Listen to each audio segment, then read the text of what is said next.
Hey guys, and welcome back to the Squats and Sushi podcast. This is the Beyond Barbells show with myself, Sammy Simmons, and Annabel, what I've. was that? I feel so bad saying IFBB Pro Annabel. You should You say are an IFBB Pro. I am. I guess I just don't really feel like it yet. That's why I feel weird using that title. I remember you mentioned I don't feel like a pro until because I haven't stepped on that stage yet. You know? I know what you mean. And that's something that we're going to talk about later, like the IFBB Pro League and how easy they're handing out cards. Yeah.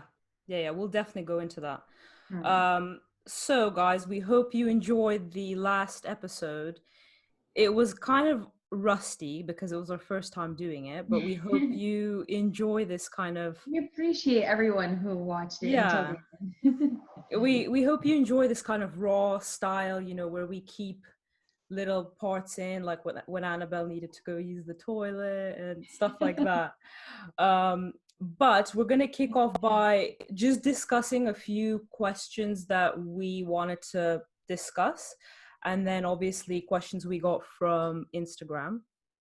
So for anyone watching, if you didn't get to submit this time, either message Annabel on Instagram, plug it at Annabel.fit, or plug at Awesemy, AWESAMMY.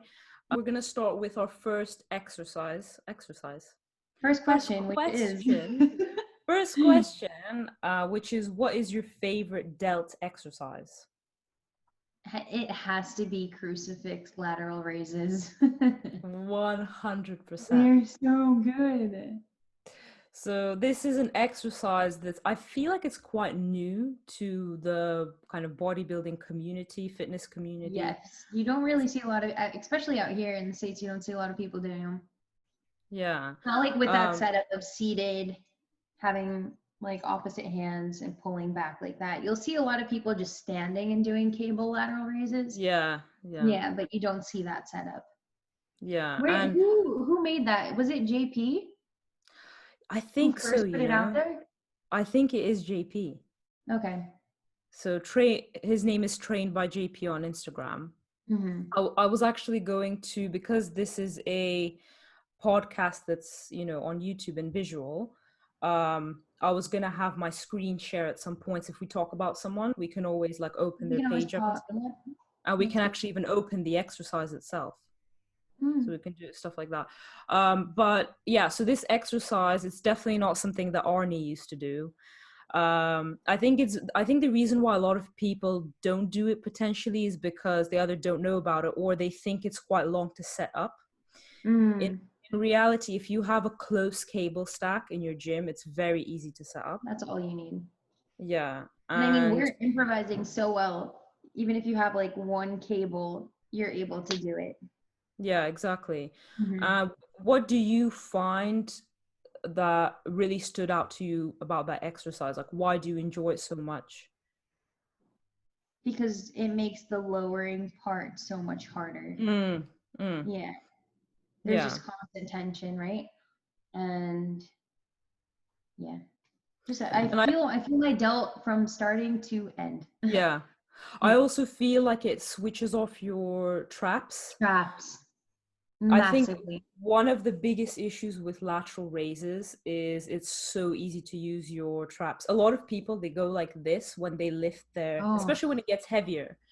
So with those lateral raises, if your back is against a bench, it's so hard to use your trap. So it's just all delt. You can also another thing that I like that you implemented in my program, lateral raises, but seated lateral raises. That's another one that completely removes my traps. And because we play around with the tempo, there is no trap involvement. Like I don't use momentum at all with the pauses and slowing it down on the eccentric. Yeah.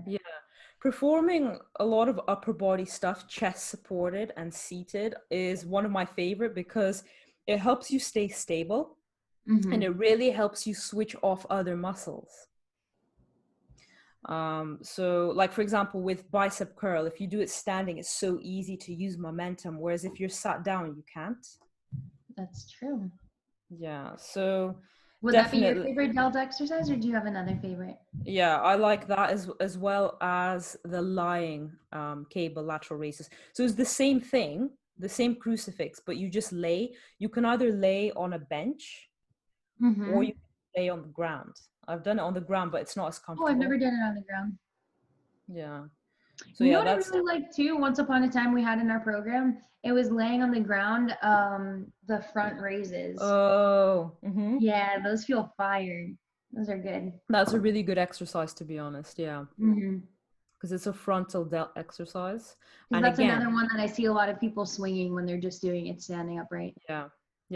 So as a tip, anytime that you don't feel a connection with a muscle or other muscles are taking over, literally just support your back, or lay on the ground, or do like a chest supported movement. Like for back, you know how barbell rows, sometimes you don't feel them in your back. Yep. If you do like a chest supported row, like, you know, the T-bar row that's chest supported, you can really focus on the contraction. Yeah. Okay. Hardest body part to bring up for you? Hardest body. I don't think it was hard. It was just the last thing that came to me because I didn't focus on it for the longest time, which would be my hamstrings. I didn't take it seriously. Yeah. It was like leg extensions all day, maybe one exercise for hamstrings, and that's it. And I was very quad dominant. So in a lot of these exercises, I wouldn't connect well with my hamstrings.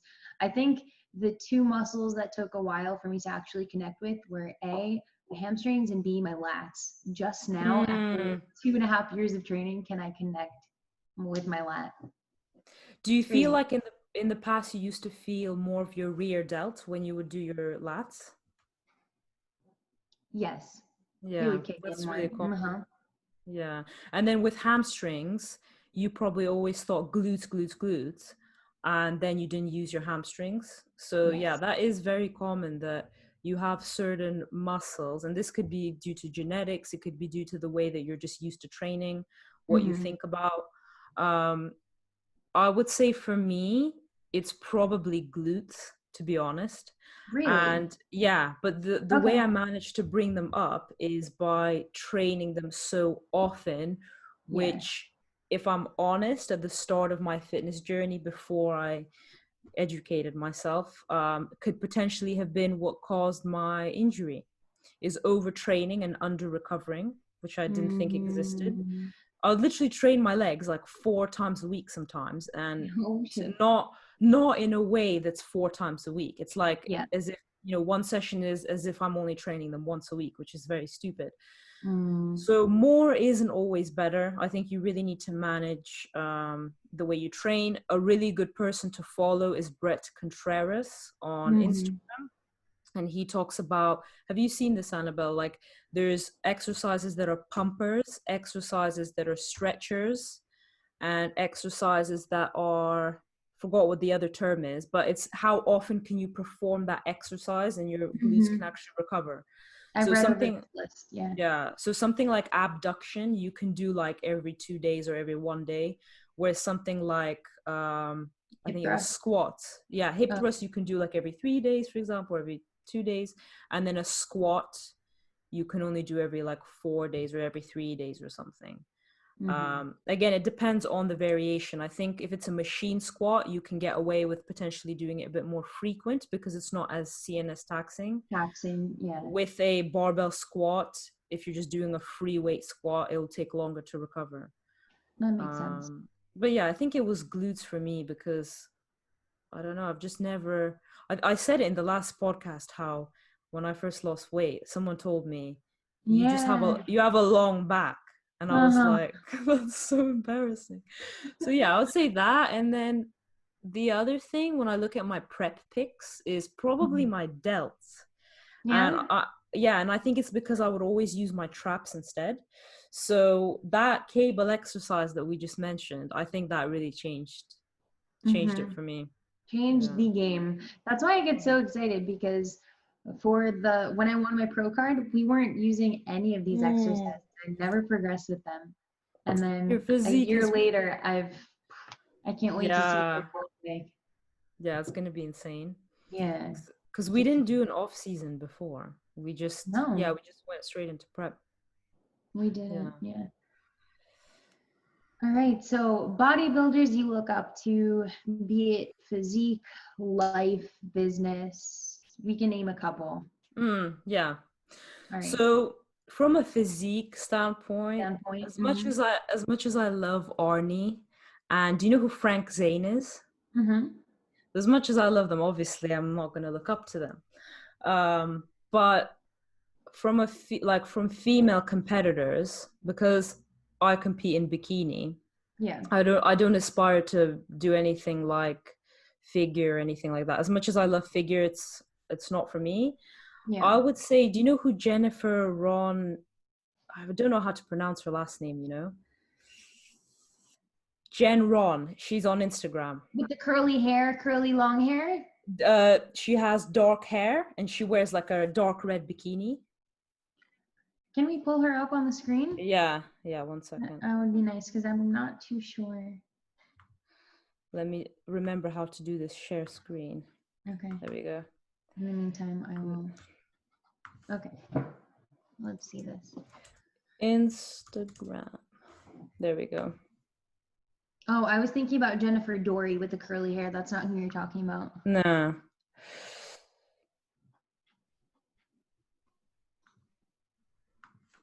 No, I don't know who you're talking about.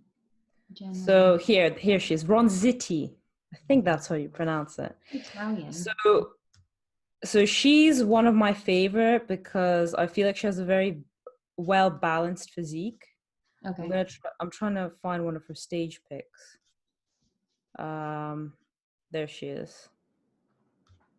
Does she have a side pose? She does that old school front pose. She does the old school pose, but here she is walking. Yeah, so I think she has a really well balanced physique, but also guess what How old is she? She is 34, I believe. So it's quite cool because, you know, bikini is one of those sports that you think, oh yeah, I get into my 30s and I'm gonna have to stop. I'm not fit for competing anymore. But she inspires me because I believe she's natural. Yeah. She does definitely have a physique that's achievable, in my opinion. And she's been training for a very long time. So that's one reason why she inspires me, because she's been long in the game. Exactly. So for the physique, who I look up to, not only because she's Brazilian and Miss Bikini Olympia, but Angelica. I agree, yeah. But the thing that I love about her is she has paid her dues. She has been in the sport for so long. You know, and did you know she used to do figure? She used to do figure. Yep. She used to have blonde hair. It's mad. But, and I think I like, I know you're not supposed to compare your physique to anybody, but I kind of like aspire to have a physique like hers. I really. Yeah. You know what I love? How we never said calves for the body part that's difficult for us to bring out. Oh, my calves fucking suck. But look at Angelica's calves, for example. Yeah, she has very developed. But the thing with Angelica is she's actually had to downsize. So if you look at her training, this is actually something I think is quite good to mention to the listeners, is a lot of times you see people like Angelica post workouts, and you need to remember that the way they train isn't necessarily what they did to get to where they are now. To get there, yes. They train the way they do. They train the way they do depending on what their goals are. So she's had to downsize for bikini. I wish she posted like more about her, what she used to look like. But even here you can see, you know, how much she just makes like small adjustments now, I think. But I'm gonna put myself but is there a girl that you look up to in terms, not physique, but like training style, or like how intense or how focused? Because like you said, these pros, the style they train is very different than how we train, for example. And I think the reason for this is because some of them, like let's say in Angelica's case, she's been in this game for so long that she doesn't need size. She just needs to fine tune and maybe add a bit more muscle maturity, or just even maintain her physique. So are you saying that one day we are going to get to that point where we're going to be doing those exercises? Are we not going to be able to train like how we do now? The thing is, I think if you keep your deadlift numbers the same or squats the same, you're not going to be growing necessarily unless you add more volume, unless you do like 4 sets of squats instead, I think it just really depends. If we find that with your physique, you're gaining loads of your legs are just getting really big, because I know for you, your quads can really take over. So if we find that doing movements like squats and deadlifts really grow your legs, yes, we're going to have to swap them out potentially. And this is why competing and training and being lean are 2 different things. You need to understand, when you compete, you're following a criteria. When you're training and getting lean, you follow your own criteria. So that's why I think it's good that Annabel said, she doesn't compare herself to others. She's bringing her best, and I'm the same. That I don't necessarily, of course I like loads of physiques, but at the end of the day, it's you bringing your best. You can admire. But when it comes to training style, it's quite difficult, I'm not gonna lie, because like you said, like a lot of them do train quite they do let's say lunges instead of squats. They don't really do you can call it heavy training. There is one girl I remember who trains really hard, and I'm trying to remember what her name is. Don't remember from the top of my head. Is she Bikini? Yeah, she's Bikini. Okay. But again, she's not one of the top girls. Yeah, none I was of gonna the say someone who I really like. I think she's in the UK, but she's not Bikini. She's figure. This Megan chick. Oh yeah, I know. I Megan. love following her. Yeah, and you. Because she's transitioned to figure now.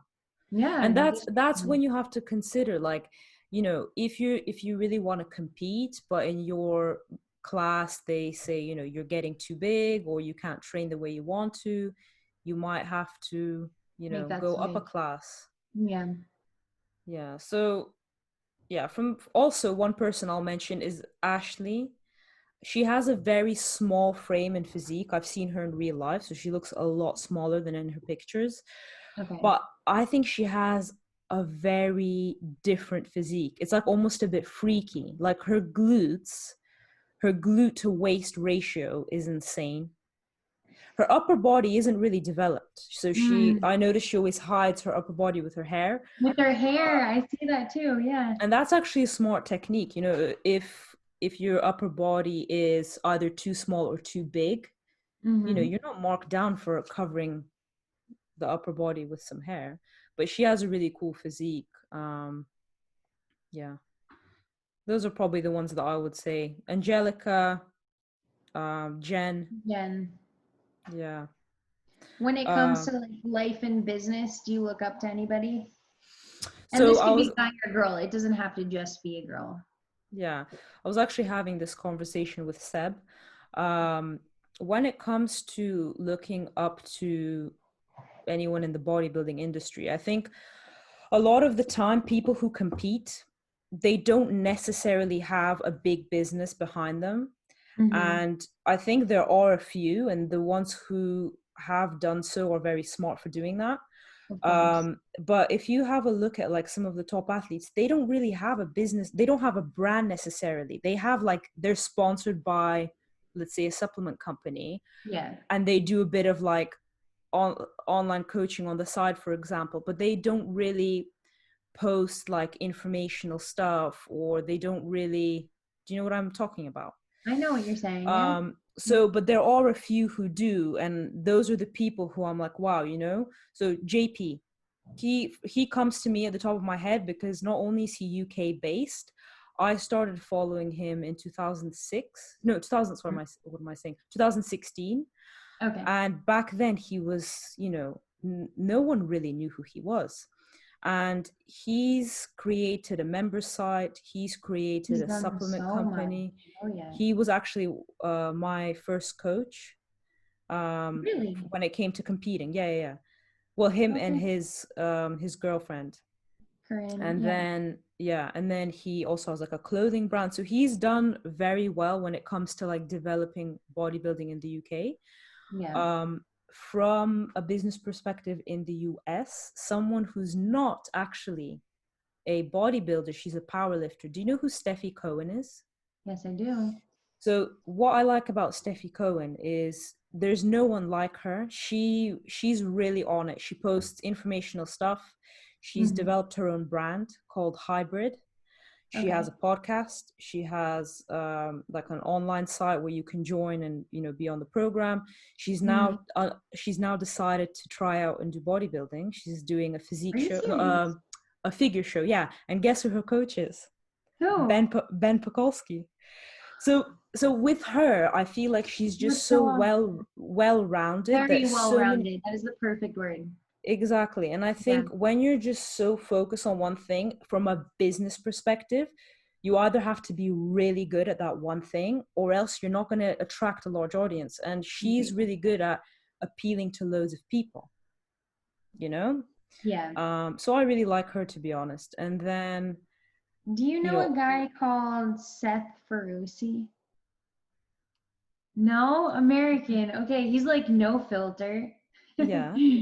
He's really funny. I admire him from a bodybuilding mindset, just family man, how he talks about his wife, his kids, business. He has like a gymnastics place because his girls are into it, his wife is into it, and he also has his own supplement line and clothing company. So he's just killing it as well. I love really cool. Up to him. And there's also this one girl I actually showed Khabib. She doesn't compete. She does have online coaching, her and her husband. Married, she's pregnant, and she has a supplement line as well. She's based in the US. Her name is Sarah Bomar. So it's I followed her back in 2014. I know who she is. Yeah. So it's just when you look at those individuals, they don't necessarily excel in a sport. But they're really good business men and women. And I think, you know, then the question comes like, can you do both? I think you can. I think a lot of people who compete, maybe potentially, they don't do it because, you know, they're too focused on one thing, maybe. But I definitely think it's possible because there are a few. I can't list them off the top of my head, but I know there are a few athletes like, Ronnie Coleman. He's really successful when it comes. He was a policeman. He was a policeman when he started competing. He still had a job, you know, and he now has made millions. So Jay Cutler as well. Yeah. So I think it's possible. You just have to be smart. Be smart about it. And use the opportunity.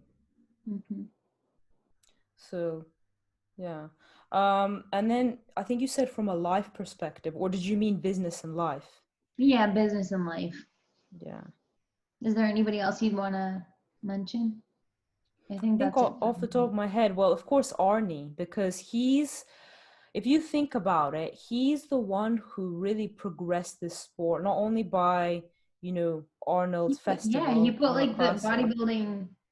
Yeah, he really transformed it. And to think of this guy who's from Germany during like a time when, you know, the world wasn't the way it is now. Like, imagine him coming into the US, people would look at him like, who are you?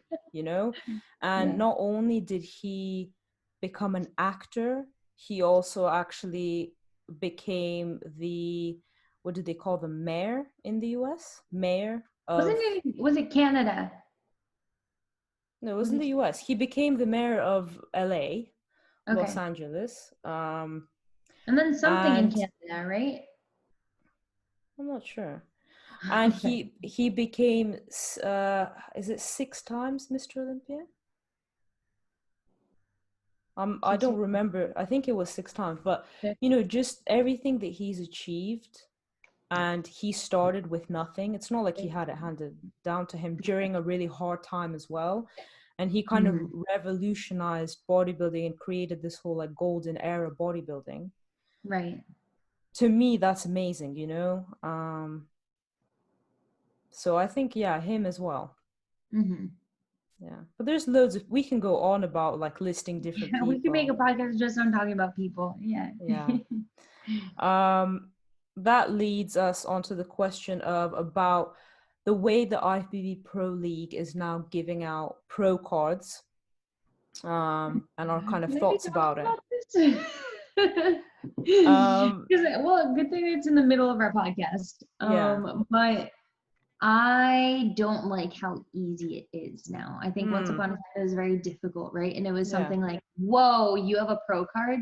Whereas now it's like every other show, they're handing out pro cards, and it's not that.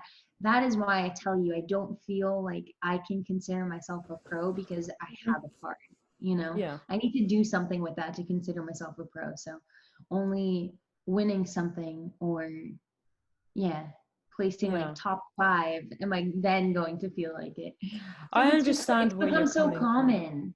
Yeah, I understand where you're coming from. And there is obviously lots of ways to look at this. Definitely 5 years ago, you couldn't even get a pro card outside of the US. Outside, exactly. Yeah, and you had like to Angelica, she had to win so many competitions in Brazil, start winning NPC shows to only then get her pro card. Yeah, and I remember in the UK, you had to actually apply for a pro card, and the only way you could apply is if you won the British finals in the UK, which was extremely difficult because there was only one federation here, and everyone did that federation, and only one female out of the whole year can apply for this pro card. It's crazy. And now you're right, there are sometimes shows where I feel like maybe they should look at the criteria, and if no one looks the part, they should just not give out a pro card on the day. 100%. Because I've seen this in India. Like we've had figure, for example, and there were only 3 girls on stage and they need to hand out 3 cards. Oh, see, I'm not gonna lie. If I was one of those competitors, I wouldn't feel great. I wouldn't feel worth it. Because I'd feel like I just got it by... It's a handout almost. Yeah. There's different ways to look at it, because at the same time, it's like, you went to compete. Is it your fault that only 2 people showed up? It's not. Is it your fault that they're giving it out like that? No. But I know what you mean by, it has become easier to get a pro card these days. However, also the pool of the amount of people who compete now is also larger. Also greater. Yeah. But I know in the US, if you do it through the NPC route, it's so hard. Pretty difficult. You have to win like regionals, then you have to win nationals. And there's like, in the US, it's way more popular than here, for example. The only way to get it in the UK is you do a 2 bros show. Okay. And then it's like the same as in India. It's basically just like a show, and then they whoever wins. Yeah, something like that. But definitely there should be like easier abroad than it is in the States. I think it might be, There's more cards being given out abroad, in my opinion. Whereas in the States, you have to do it through NPC. You're not doing an IFBB show. You're doing an NPC show, which is affiliated. So I think there are pros and cons about it for sure. It gives more people an opportunity, but then I feel like some people who compete are not, it's not that they're not doing it for the right reasons, but it's like they just want a pro card because it sounds cool. So you get a lot of people competing, in my opinion. But then you know what, those people, they'll like fade out, because if you're just doing it to get that title and you're not super passionate about it, I know what you mean. It'll get filtered out. Because that's the other thing, like you get those people who win an easy show, and then you see them compete against the big dogs, and you're like, crap. Especially when, like, not to talk bad, but especially some of the guys, they realize, shit, I need to like ramp up what I'm taking. Seriously. Because the guys, like some of the guys, especially in the Olympia, they're massive. Absolutely massive. So like, you know, that's years and years of work. It's so much work. Those, yeah. That's why I hate when people say it's oh yeah, if you just take stuff it's easy. Like, no, some of those guys, like, to get to that size, that's literally your whole life is dedicated to that. Exactly. Day in, day out. It's not just a season. This is years of doing the same thing over and over again. What is the most attractive muscle on a guy or a girl? We could do guys first. Definitely. I like calves. A very well developed. Did you just say calves? And this is when my boyfriend leaves me. No, I know what I think. Should I say it? You could say it. I used to really like legs because it was rare to see on a guy. Yeah. But now I think it's chest and arms, to be honest. Chest and arms. Okay. I like a very well developed back. That's attractive. Yeah. But it's, to be honest, like, as long as they're proportional, I think. Yeah. It's like everyone has different, you know, different things that stand out in their physique. And obviously personality is more important. Of course. But, I think chest and arms, to be honest. Okay. Yeah. What about I think on a girl, like, I was actually asking something, so I'm like, obviously glutes and probably delts. Those are the not in like a weird way, but when I look at other girls, I always find if they have like developed glutes or like developed delts, I'm like, wow, she looks like, you know, really good. Yes. I have to agree with you on that. I think it's just because of the division too that we're in. At least that's the case with me. That's the first thing that I look. Yeah, for sure. Delts and glutes, hamstrings too. Yeah. Both of which, to be honest, I think they're your strengths, your delts and your glutes, for sure. Really? Yeah, 100%. That's a compliment. Wow. Do you not think so? I didn't think that about my glutes. What do you think is your strength? Your delts? Delts.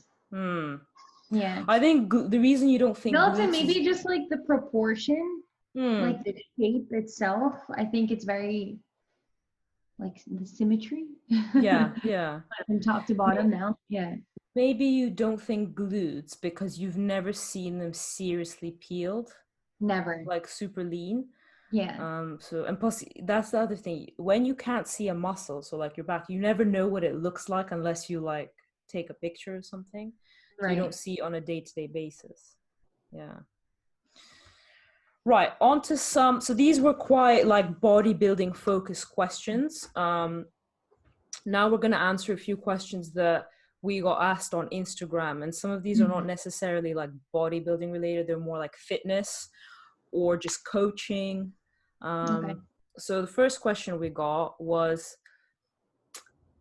clients who don't follow their plan consistently falling off. So they're not consistent, they're falling off. I'm struggling with this right now. What do? You sack them, you fire them, you don't work with them anymore. No, I'm kidding. That's not what you do. Oh, okay. I'm like, holy shit. There's this one girl, okay, she paid like a monthly thing for me, and not like checked in once, fell off, like very up and down. And then it gets to the end of the month and she sends me a message. She's like, you know what, the problem is with me, your plan works, it's just I'm not consistent. So I was like, you know what, it was her birthday like 2 days ago, so I said, happy birthday, you just got a new month, let's do this right. What do you need for me to help? Like, if you need to message me every single day saying that you got your workout in, use me for that. Like, I don't want to give up on someone like that. I want to make it work for them. Yeah. But it's so hard. How do you deal with it? Because you've been coaching way longer than I have. So first of all, for if there's any coaches listening, this is more common than you think. And sometimes I feel don't like think that there's anything wrong with you. Yeah. I think sometimes with coaches and individuals like Annabel, myself, this is a big part of our life, right? So tracking nutrition comes naturally, training comes naturally. We don't have kids, we don't have big families. So for us to maintain a certain level of lifestyle is fine. When you start working as a coach, you need to understand that only a small percentage of your clients, especially when you first get into coaching, is going to be those kind of, individuals who compete, who are advanced, who are looking to take things seriously. And then the rest of them are going to be general population people. So people who just want to be fit, they don't necessarily know what to do in the gym. They need some guidance, right? Yeah. So that's the first thing to understand, is like the different types of clientele who you will have. Second biggest advice is to have a client call. So prior to working with someone, schedule a call and talk with them about their goals. What are they struggling with? Literally, in my call, this is how it goes. This is how I plan it out. The first question I ask them is, what are you struggling with? Why did you inquire with me? What are you struggling with? What have you done to try and get there? Fix that. Either what your previous coach did, or what did you try and do, and then what do you think I can do to help you? Because it's interesting how, why necessarily do they think you can help? Once they've answered those questions, you then start to have a conversation. Can you help them? Are they someone who you can help? What do you expect? Right. And you just basically I think it's very important from the start to establish that. That is very important. Yeah. Once you've done that, if you run into this issue during the coaching process, as long as they know that where they are falling short, and this is why it's good to track all the variables, as long as they know that it's not you, that's, a pro, because it's not necessarily something you're doing wrong.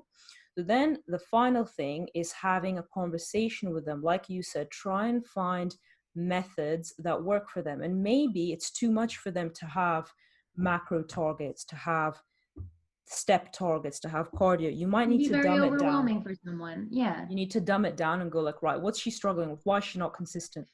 So let's say the reason she's not consistent is because, she's preoccupied with other things. Okay.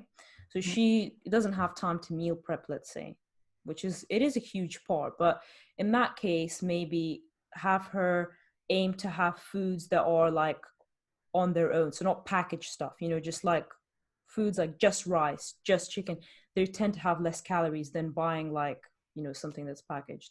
So take little steps and realize that, yes, the best way to get results doesn't necessarily mean it suits them right now in this moment.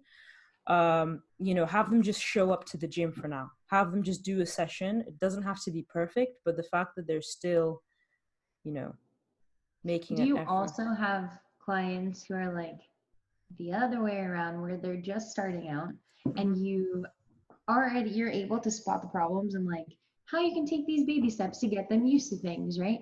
So you start them off like that, but it's funny because they've never done this in their life, yet they want to be meticulous and they want to be detailed. So I start them off on guidelines and they're like, so when am I going to weigh out my food? Or what time should I do this? Or worrying about all these little things that don't matter right now. 100%. So you definitely do get the opposite. And I have had people in the past kind of be a bit obsessed with meal timings, or what's the correct food I should eat. Is this okay? Even though I provide them with all the foods that they can eat, a list and stuff, ones I recommend.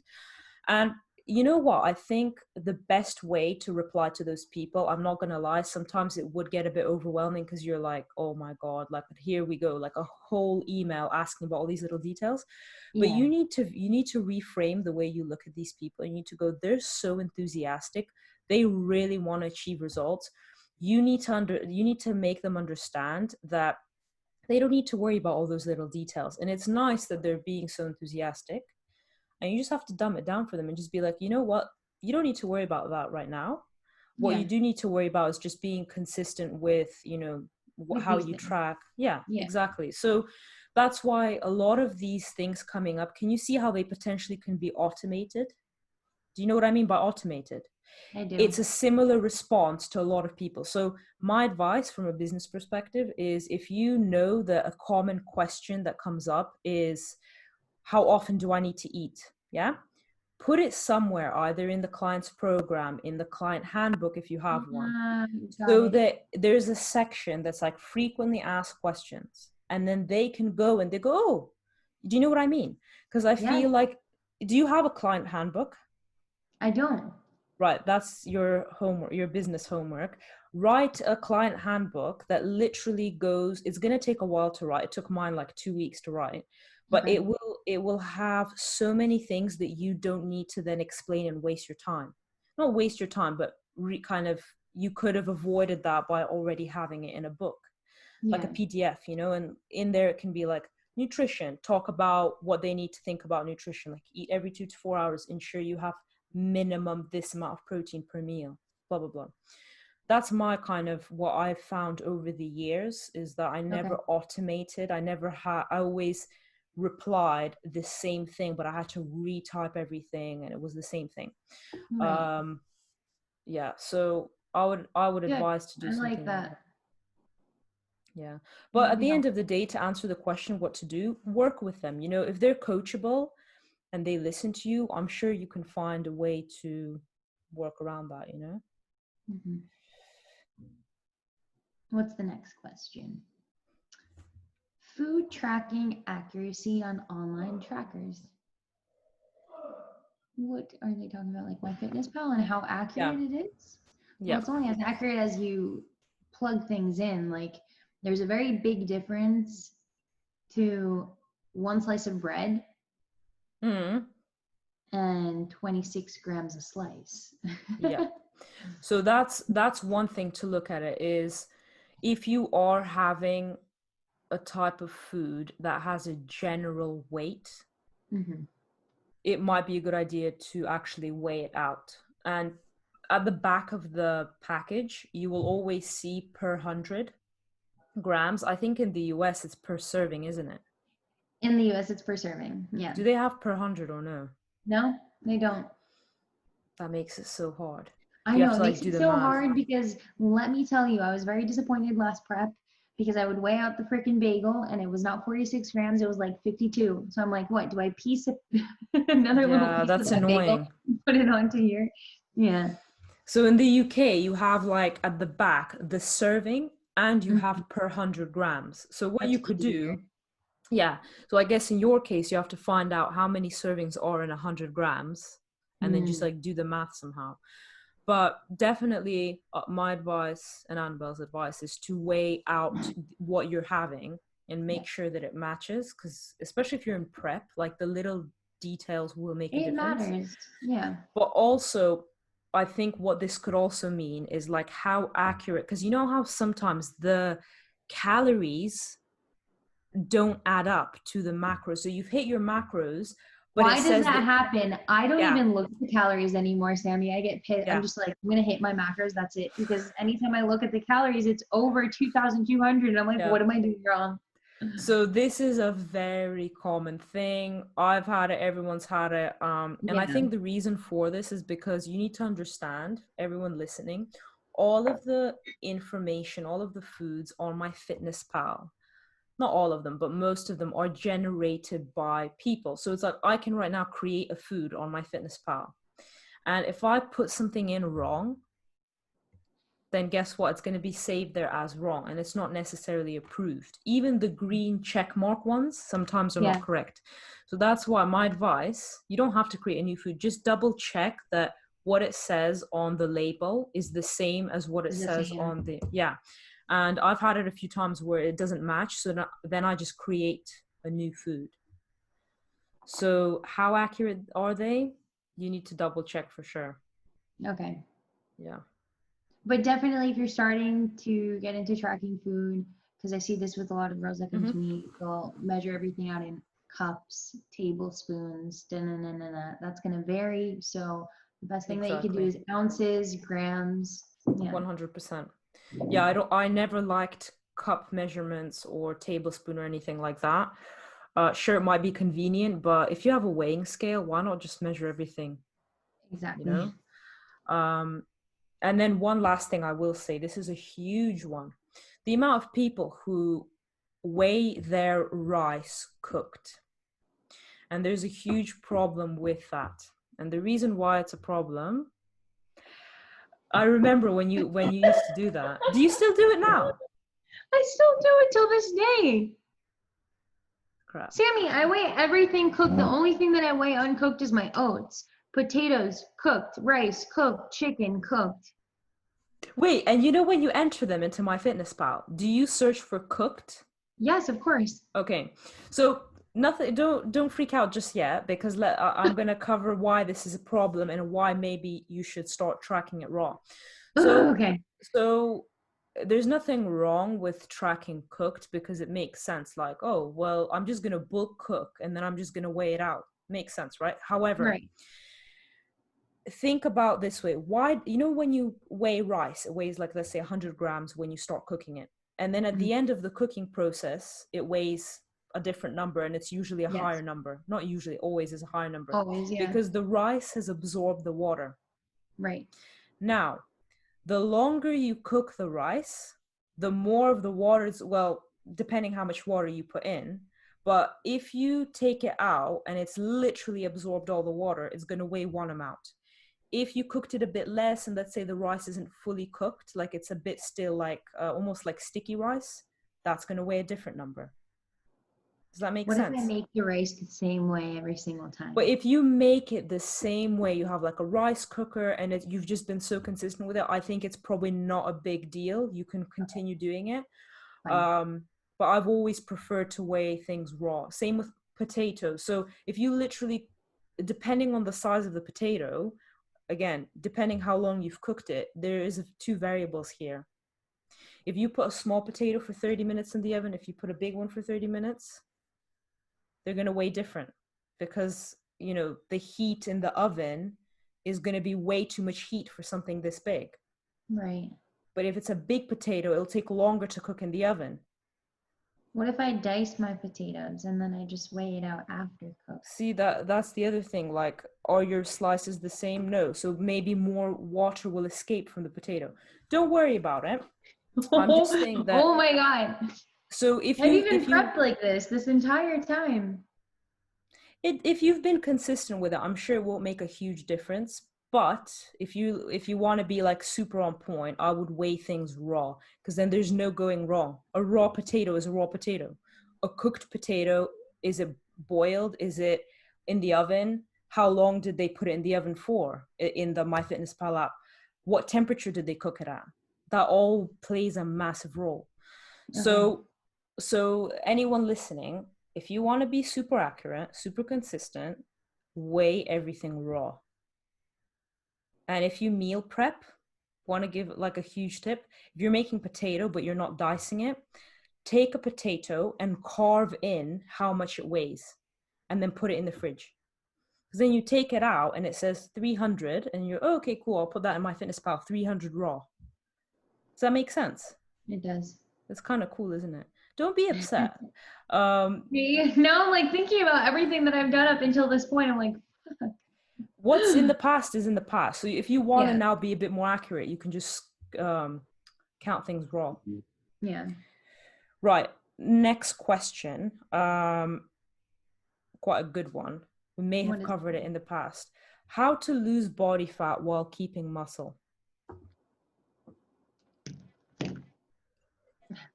So essentially, it's how to recomp.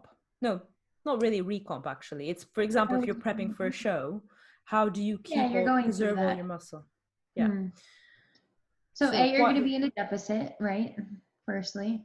Mm-hmm. And then in order to keep muscle, I think keeping protein high is very important. Yep. And training. What is high protein? Let's be a bit more specific. Would it be 1 point something per pound?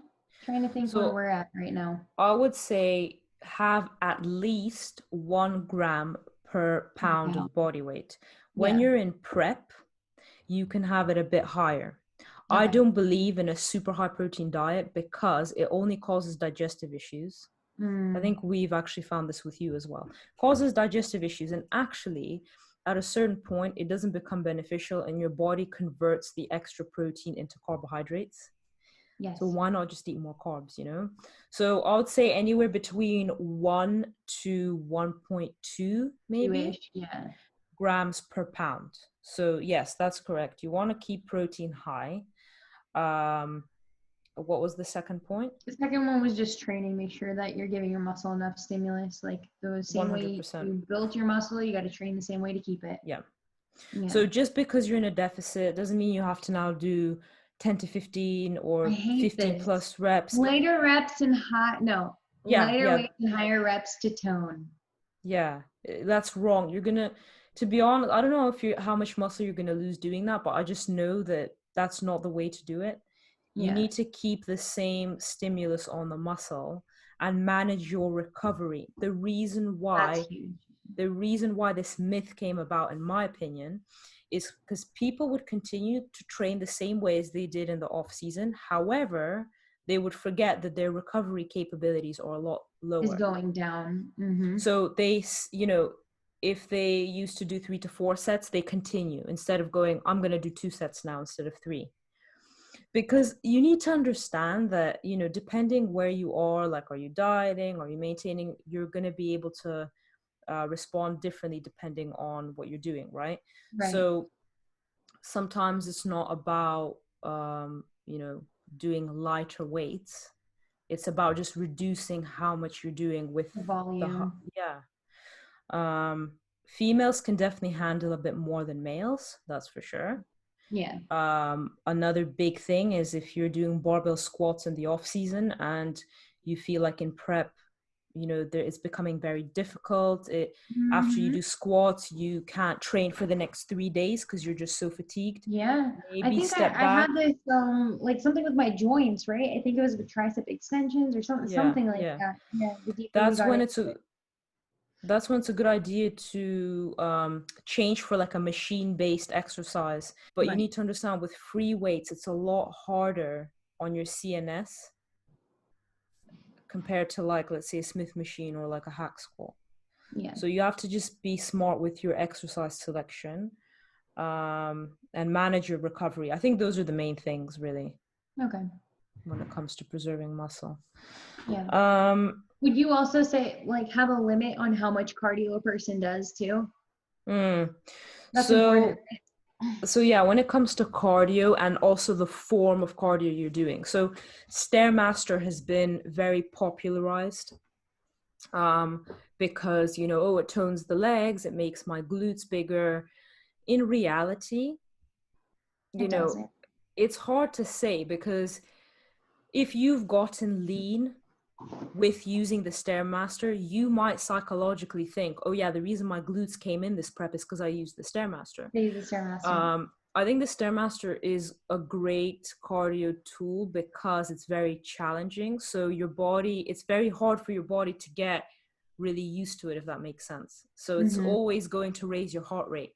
Whereas on a bike, sometimes when you get really good, like when your cardiovascular system gets adapted to the cardio, do you ever find how it's difficult to get your heart rate up on the bike? Yeah. So I think Stairmaster is good, but there are downsides. Because it's so intense, it can potentially affect your leg recovery. So I think, I'm not sure, correct me if I'm wrong, but we did at one point switch your Stairmaster cardio. We did, because my knees. See, so Annabelle's knees were starting to hurt. So, you know, we actually, I think we took it out completely and she started doing cross trainer. Because what's more important for us, for her to preserve her training or for her to be doing Stairmaster? Obviously to preserve her training. That's what's gonna keep her muscle in her lower body, you know? So think about that as well, you know? And some people might think, okay, if cardio is, you know, making it harder for me to recover from my lower sessions, maybe I should just stop it altogether. Well, no, unfortunately, you're going to have to do some cardio. Just find a way to do cardio without, like, beating yourself up, you know. Maybe do the rower. If your legs are really that bad, maybe do cross trainer like a couple times a week, and then the rest just do rower or some sort of. That is a good suggestion. I've never seen anybody doing rower for cardio, but I guess it's because it's hard. Not recovering for your legs. It makes sense. Yeah. It's a good suggestion. Or just increase your steps, you know. You can always do that. They do take longer. It's such an underrated tool. I love doing steps. Seriously. Yeah. Right. What's next question? Do you think 90 grams of carbs 3 times a week is a good thing? I don't think so. Sammy, I have a question really quick. You prep so many girls for competitions. Have you gone lower than 100 grams of carbs for a very long period of time? No. I think the lowest. Ever go under that? I don't know how coaches do that, because I've never done it myself. I think potentially on a rest day, I can see I've gone below 100 on a rest day. I've gone to 75, but that's excluding vegetables. Okay. And my training day, the lowest was either 150 or 175. I don't remember. Okay. There's a few things to consider. If you're prepping a small girl, like a short girl, it may potentially, towards the end, that may happen. And it makes sense, because smaller individuals don't need as much food. They need less food, yeah. But no, I've never gone below. I don't like the thought of that. But again, I like to work with people with a good starting point. I don't like prepping people. I think this is what it is. I think a lot of people enter prep in a crap starting point, so they're gonna have to go low because their body isn't responding. Right. Yeah.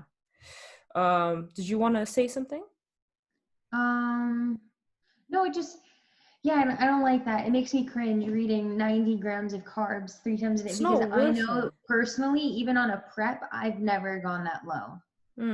And I feel like if we stated so much that training is very important and you need to prioritize it, having 90 grams of carbs is going to affect that immensely. Yeah. Like you said, maybe on a rest day, but if you were to have 90 grams of carbs on a training day, like, I wouldn't function. I don't know how that works. There's a few things that come to my mind when I read this question. I think the first thing is, remember that for us to answer this question, we don't have enough context about you. We don't know how long you've been training for, what your starting macros are, none of that. So this is us looking at it and comparing it to previous experiences. And my thoughts on 90 grams of carbs 3 days a week, I've been on that myself. I was actually on 75 grams 4 times a week. This excludes vegetables. Why was I this low? First of all, it was training day. Second of all, it was at the end of my dieting phase. Okay. Third, I know for myself that my starting point for last year's cut wasn't ideal, because we kind of just entered it, and it was more of like a cleanup phase. It wasn't for long. I only did it for I think it was 8 to 10 weeks or something. Yeah. So again, it really depends on the context. And you know what? This is another thing that I see as a misconception online. There is a predetermined amount of food you should be eating. And if you go anywhere below that, well, you're doing something wrong. But the thing is, everyone's body is different. I know for me, I don't need a lot of food to actually function very well. Mm-hmm. Whereas with other individuals, if they don't eat at least 2,000 calories, they don't build muscle. It's not enough for them. Okay. So that's one thing. Another thing, if you're really not seeing results, you need to make sure that it's not something you're doing wrong. And even check your health markers. One thing I definitely want to test is my thyroid, because I do have history of, being on very low calories, not only in my prep when I was below 1,000 calories, but I had the eating disorder. So what if I have a thyroid issue? I'm not sure. I need to check it out. But, us looking right now, from the side, is it good thing? It's not a good thing. If you're in prep, maybe to get that last bit off, but is it really worth it to go at that, below a certain amount? Yeah. If you're a Bikini Pro and you're literally doing a show that may qualify you for the Olympia, I think it potentially is worth it. Right. You know what I mean? Especially if it's not for long. But if you're like a girl who's not even competing and just looking to lose a bit of body fat, then that's definitely wrong. See, this is what I mean by context, is that, have you heard this phrase, like, you got to do what you got to do kind of thing? Yeah, and like it is true to some extent, but be careful because you don't want it to cause long-term damage. You know, just to get rid of a couple kilos or something. Maybe, you know, reverse and prep for a different show or something. For a different. Yeah. Do you prefer carb cycling? Can I move on to the next one? I think we answered that, right? Yeah. Next question. Do you prefer carb cycling to reduce the fat percentage? Question. Carb cycling, could we consider the training day macros and non-training day macros as a type of carb cycling? Yeah. Okay. I guess it has its benefits, especially on prep. I like that. Yeah. Do you prefer it? Yeah. When we get deeper into it, yeah. Like now it's fine. But as I start losing weight, and getting deeper into prep, I think that this is better because I look forward to having more food on training days. Yeah, I was going to ask you, why do you prefer it? Yeah. I think it is a great tool. I think if you are starting to get into that kind of lower calorie, lower macro area, it's kind of, you know, nice to have higher food on your training days, and then on rest days have less food. Yeah, you just look forward to it. Yeah, exactly. Especially if like you don't have 2 rest days in a row. So like, let's say today's a rest day. I'm like, oh, it's fine. I can eat, you know, however many carbs, because tomorrow is going to be a high day. So I think from a psychological perspective, I think it is good. And I do prefer it as well. I've seen a lot of benefit, like doing it that way. However, for some individuals, especially those potentially who've had an eating disorder with like a binge and restrict cycle, it can mimic that in some ways. Especially if the rest day macros are quite low, I think that might trigger them to go off plan or something. So for them, it might be beneficial to have the same every day. And there's nothing wrong with that. Does it make a difference? That's a very good question. Do you have that in your questionnaire? I just thought about it. In my questionnaire that I send out, I ask about injuries. I ask about if they're taking any medication, but not once do I ask if they've ever had an eating disorder. 100% ask. I think I always thought that they would mention that, but some people wouldn't be that open about it unless you actually directly ask them. Definitely ask. And you can even write in brackets, like, I need to know this because, you know, so and so, because it is, of course, it's a sensitive subject for some people. But it is very important, because if someone has been struggling with an eating disorder, there's a lot of things that, you know, will dictate the way that you plan their nutrition out, you know, what they're susceptible to, like, and just the way that I would speak with someone who has would be completely different. Exactly. You have to be a little bit more. And that's not Annabel being like is the word discriminative? She's not discriminating towards the person. The reason she's talking to them differently is because she realizes that they might need a bit more support when it comes to nutrition, or 100%. They need to, they just need a bit more help. Plus, we've been through it, so I know how I would want to be spoken to. Exactly. And with them as well, like, maybe start off with not having strict, you know, targets. So there's different ways to go about it. But do we prefer carb cycling to reduce body fat percentage? It doesn't necessarily produce more body fat loss, in my opinion. I think it's a method, and I think it's a great method to lose when you know someone's going to have to go low with calories. I think it's a great way to kind of keep their sessions a bit more fueled. Because in all honesty, like, I've heard this a few times, of course, there's loads of research out there. Annabel and I are not doctors or anything like that. But there's so much research saying how, like, you know, carbohydrates should be eaten around your training window, and that, first thing in the morning, we don't actually necessarily need carbs. You just need fat and protein. And it kind of does make sense. It's like just being smart with your carb timing.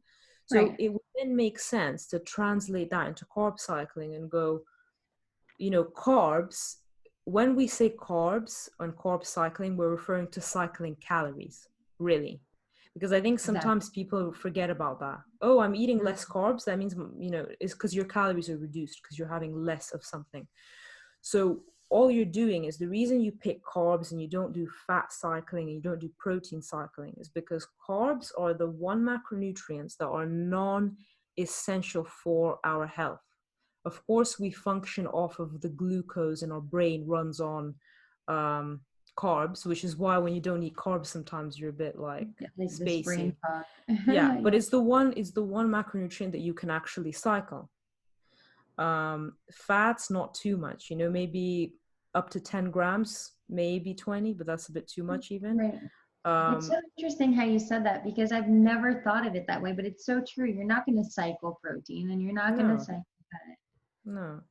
Fat, sometimes I think you can, but it's not going to be as much as you can cycle carbs. Right. So the reason that you do this cycling is because you realize you have a limited amount of calories. So why don't I spread them out to benefit my training in this dieting phase? That's how I see it. And unless your calories are super high, like Annabel's right now are quite high, so we don't need to think about that just yet. Right. There's no point really in changing it unless she prefers that. Yeah, so that's kind of our thoughts. And then that next question, last question actually of today's episode, but it's similar to those other two questions. It's, what are the lowest carbs that we would recommend? It's like that answer. Yeah. All of it is questions. It depends. It really does depend where you are, what you're trying to do, right? Yeah. We can't just, there's no like cookie cutter formula. This is the amount of protein. This is the lowest amount of carbs that you should be on. Yeah. There's no context. And, if someone answers this question for you, like, they're wrong, in my opinion, unless they know Run away. Yeah, run away, because what are the lowest carbs you recommend? Honestly, have as many as you can while still making progress, Exactly. Because low carbs, unfortunately, is associated with, fat loss, and to make progress and to have a healthy diet, you have to restrict carbs. It doesn't work like that. I think, yes, carbs are one of the main macros that you reduce over a fat loss phase. But don't see it as, what are the lowest carbs that I should go up to? It doesn't work like that. Exactly. Yeah, think of it as an overall. This was a good podcast. Yeah.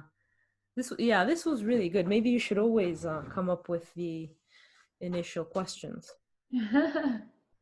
But yeah, guys, we really enjoyed today's episode, and the questions, they were quite well-rounded. So as we said, please, ask us any questions in the description. For YouTube, you're saying, like in the comments? Yes, for YouTube, on Instagram, wherever is easier for you. Whatever. And we have completely forgotten now for 2 episodes to actually mention our sponsor. We actually have sponsors for this. My so bikini Annabel, sponsor, Toxic Angels. Toxic Angels bikinis. Yes. And the discount code is SNS Podcast for 15% off of any order. Yes. So that kind of helps us, is her name Mary? Mary. Helps Mary, and she makes really nice bikinis. So anyone who's, looking to compete, she even does posing bikinis, doesn't she? Posing bikinis. There's even a Toxic Beach House, so just your regular bikinis as well. So we'll link the competition accessories. Yeah. We will link the discount code in the description as well. And all of the people we mentioned, if they want to check their Instagram pages out, we can mention them in the description. Yes, because there's some good people to follow. But hope you guys enjoyed our episode today. You just froze on my screen. Oh. Okay, we hope you enjoyed our episode today. Episode number 2, and we will see you next week. In the next one. Bye, guys. Bye.